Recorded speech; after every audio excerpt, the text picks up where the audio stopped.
Hello, it's John Heaton, and today I'm going to review the famous album from Bob Dylan, Desire, which is more or less 50 years old, not quite, didn't come out till January the 5th, 1976, but the recording sessions for the album were more or less complete by this stage in 1975, 50 years ago.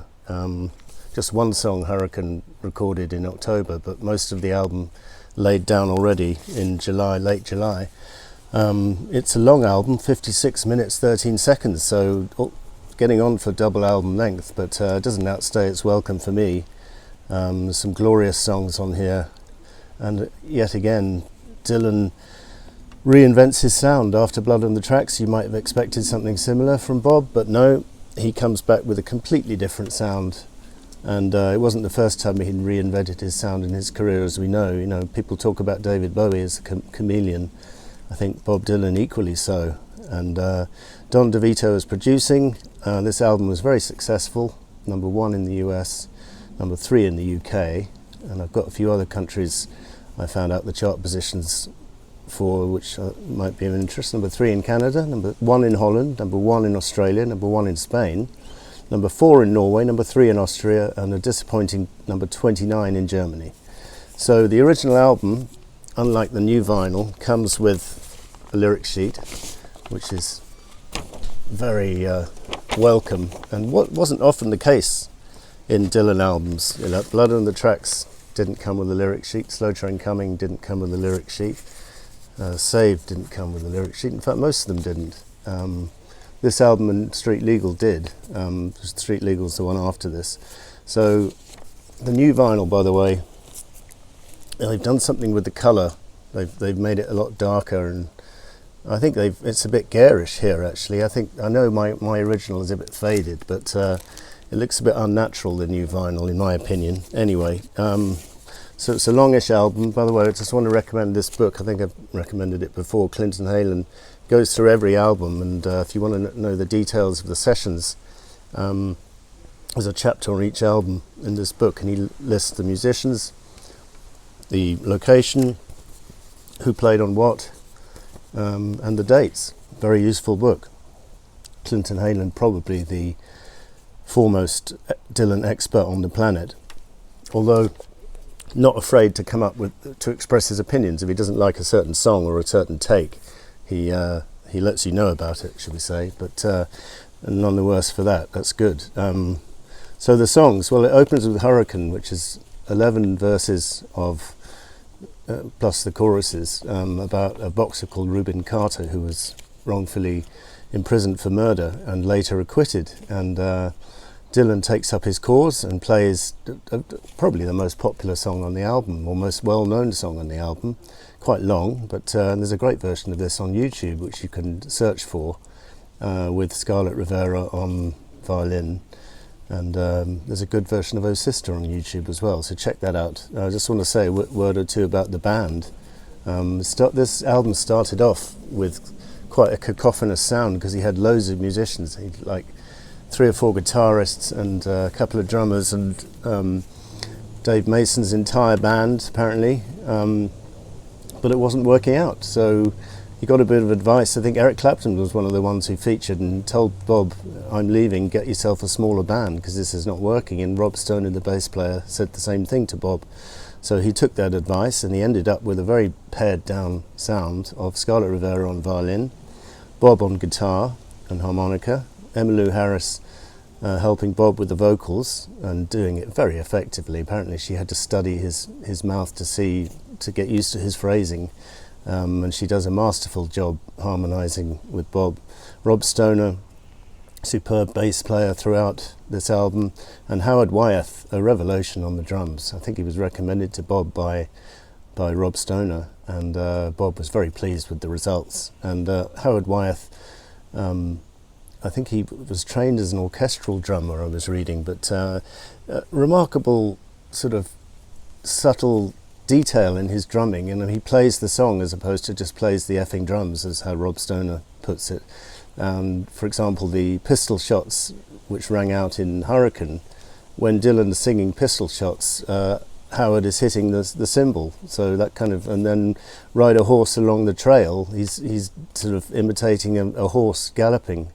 and or trotting, and it's just very effective drumming. And I absolutely love, probably my favourite drumming on any Dylan album is this one, and Black Diamond Bay is probably the best example on the whole album. But there's several great Hurricane he plays great drums on as well. So it's a great song, Hurricane, good cause, and as I say, Reuben Carter was later released. Isis is a song about Sarah, his wife, who he was just about to get divorced from, but he sort of clouds the song in mystery and sort of so it's a little bit ambiguous, but he goes on this huge adventure and then comes back and meets her and curses her one time and rides on her head, and then she says, "You're going to stay?" And he says, "If you want me to, yes." So he's a little bit conflicted.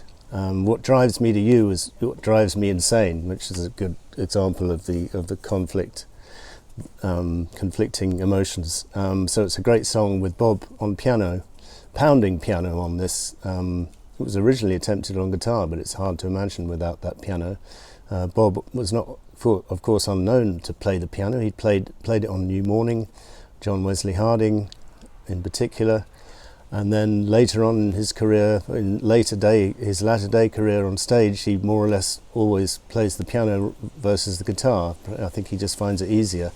So it's a great song, great words, and I forgot to mention Jack Levy, or Levi, I'm not sure how you pronounce his name, sorry, is collaborating on all but two of the songs, on contributing some of the lyrics, and it's hard to say what he contributed, but I think some of the storytelling in Isis and Black Diamond Bay he probably had a hand in. The only two songs he didn't co-write with Bob are Sarah and One More Cup of Coffee. So we move on to Mozambique, which is, Clinton Halen hates this song. I think he calls it dreadful, but I think it's a delightful bit of light relief amongst some of the darker material on the album. It's about, sunshine and girls and stuff, and with very sort of amusing rhyming lyrics. Apparently they started off as a joke, Bob and Jack trying to find out how many things they could get to rhyme with Mozambique, and I think it's very effective. Great bass playing in here, just a great band performance. One More Cup of Coffee is next. Probably the standout, well, there's so many standout tracks on this album, it's hard to pick, but it's an absolutely stunning song and brilliantly sung by Bob. Might be his best vocal on the album. I think Clinton Halen reckons this and Sarah are of the two best vocals on the album, which actually the two were not featuring Emmylou Harris, which is interesting. I think Clinton reckons that Bob might have been a bit inhibited when Emmylou was singing with him, but I'm not sure, because he's singing well on all the rest of the album as well. But One More Cup of Coffee, and just amazing words. I'll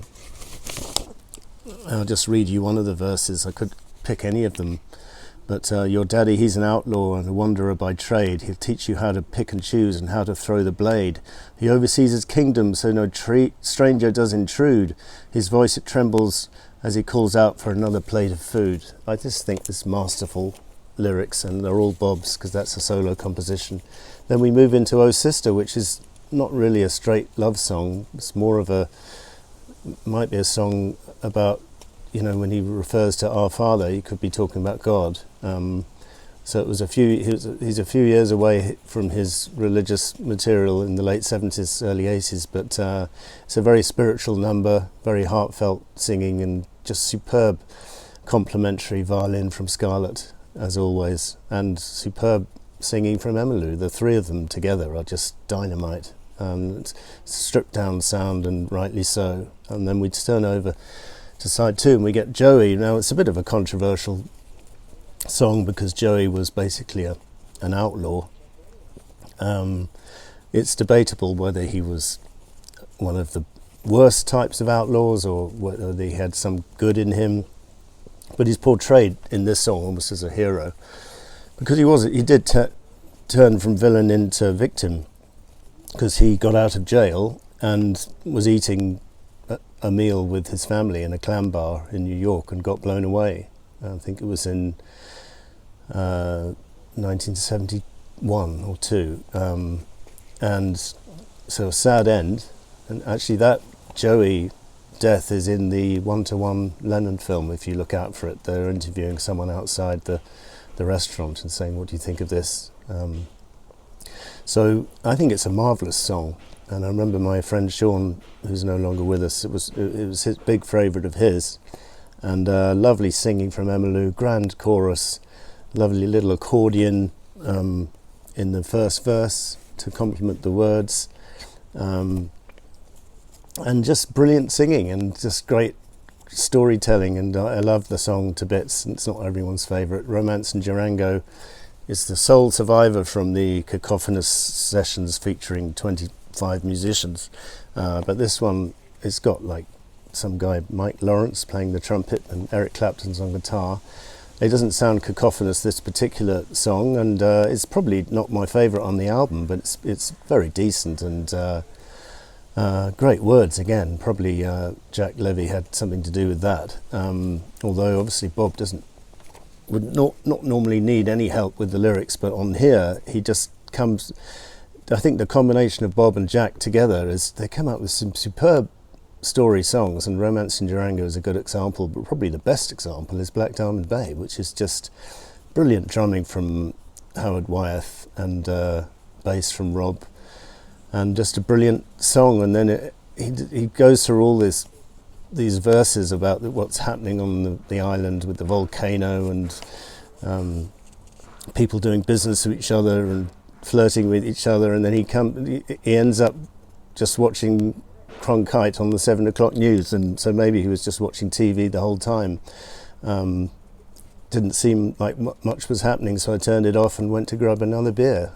Seems like there's always going to be another Hardlock story that you're going to hear, and I never did plan to go anyway to Black Diamond Bay. It was just an absolutely sensational song, probably my favourite on the album, although I could say the same for a lot of these songs. One More Cup of Coffee is up there, Joey, I don't know, Sarah. what a great song to close with.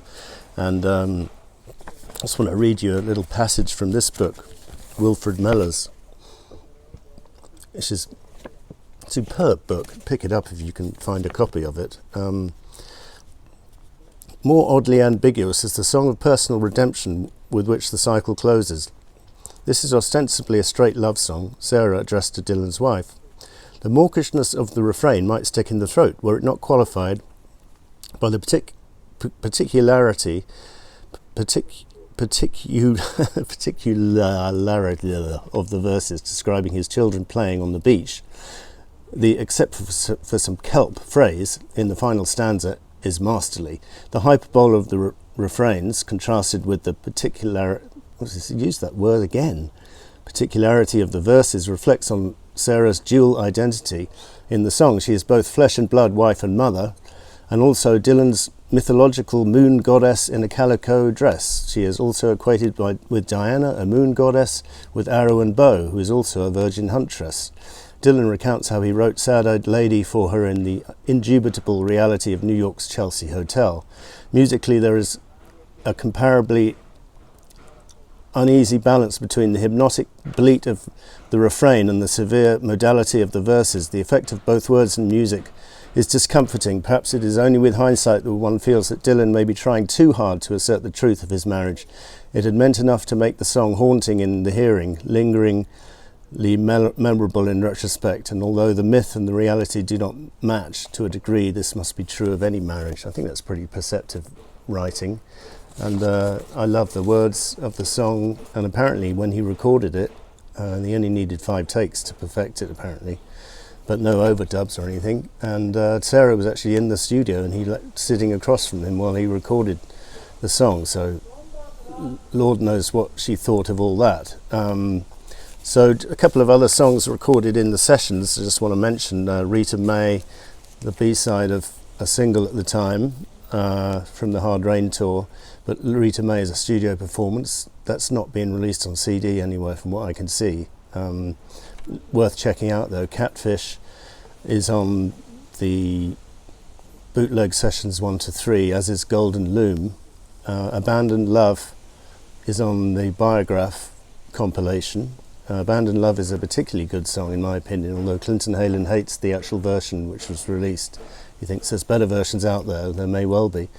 So that's a few outtakes. And then, of course, around this period, Bob Dylan duetted with Eric Clapton on a song called Sign Language, which ended up on Eric's album, No Reason to Cry. So that was Desire. Here's my copy of the CD, which inexplicably refers to a gypsy violin with a G on the end, so on the hype sticker. But also worth checking out, this Record Collector magazine has a whole section on Desire and the Hard Rain tour, which I found very interesting, reading the background and interviews with Rob Stoner, the bass player. So that was Desire. Thanks for watching. See you next time.